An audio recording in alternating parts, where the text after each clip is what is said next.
Good morning, students. Today, under the human reproduction, we are going to study about fertilization and post-fertilization events. Fertilization, as we all know, is a fusion of male and female gametes. The fertilization happens inside the female in fallopian tube at the ampullary isthmic junction. For a fertilization to be successful, ovum as well as sperm, they has to be transported at the same time in the ampullary isthmic regions. Once the sperm and ovum they meet, the sperm attaches to the zona pellucida layer of a ovum.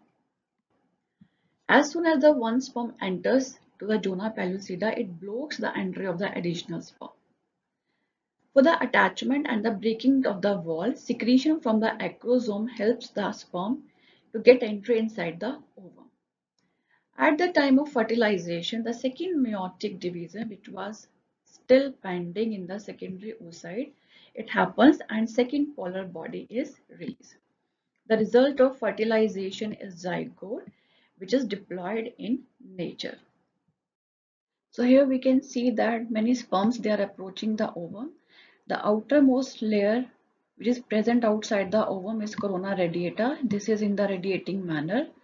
Inner to corona radiata is a zona pellucida. Sperms get entry inside the ovum with the help of acrosome. Acrosome releases certain enzymes which helps in the breaking of the walls.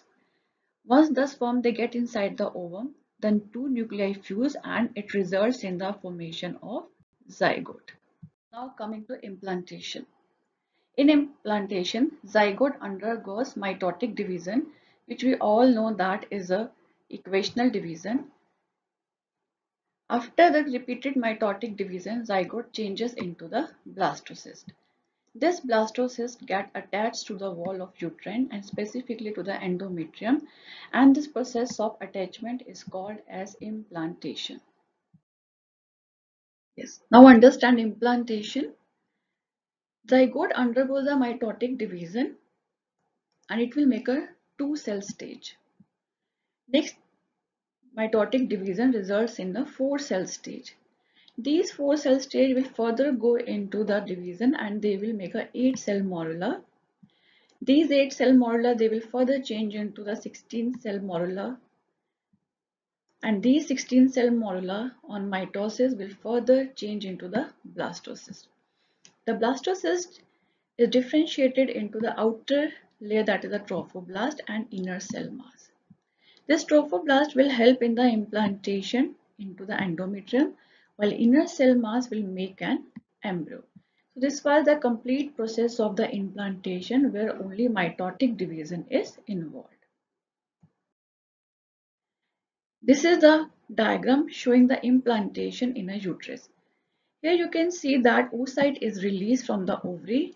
Then after the fertilization, the fertilized egg is changed into the zygote, which is changing into the 2-cell stage, then into the 4-cell stage, then into the 8-cell stage, and then into the 16-cell stage, and ultimately this is the blastocyst which is undergoing implantation into the endometrium.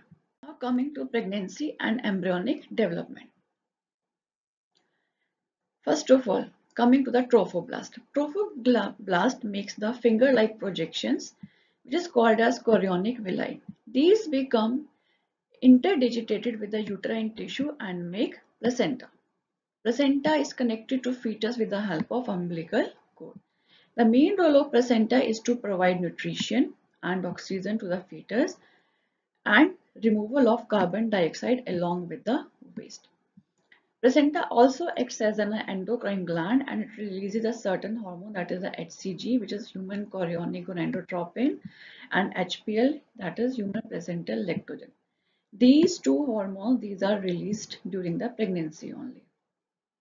Apart from this, placenta also releases the hormone estrogens and progesterone, and we have studied that these two hormones are also released by the ovary. Inner cell mass of the blastocyst, it differentiates into the ectoderm, mesoderm and endoderm, which makes the organs of a body. So here we can see the placenta, and we can see clearly the interdigitation of chorionic villi with the uterine wall. And this is the umbilical cord. This is the connecting link between the fetus and the placenta. And here you can see the cavity of uterus along with the embryo. Now coming to pregnancy and embryonic development. After the end of the first month, heart of the fetus is formed, while at the end of the second month, limbs and digits are formed. As the first trimester ends, major organ systems they have been formed. And with the end of fifth month, there is appearance of hair, and the first movement can also be felt. At the end of the second trimester, fine hairs, eyelids, and the eyelashes are formed of a fetus. And with the end of the ninth month, fetus is ready for coming outside. Parturition. It is a vigorous contraction at the end of pregnancy which releases so much pressure that causes delivery of a fetus. The signal for this parturition originates from the developed fetus as well as from the placenta. These two things they induce mild uterine contraction, which is called as the fetal ejection reflex. This fetal ejection reflex it triggers the release of oxytocin from the pituitary. So, stimulatory reflex between the uterine contraction as well as the oxytocin from the pituitary, it causes further stronger contraction and helps in the expulsion of baby. Next topic is lactation. Mammary gland undergoes differentiation during the pregnancy and they start producing milk. And we know that it is generated in the alveoli. This process of making milk is called as lactation. The milk which is released after the parturition in initial few days, this is called as colostrum. This colostrum has several antibodies and these antibodies enters inside the baby and they give the immunity against many diseases. So this was about the fertilization and all the post-fertilization events happening in the human body.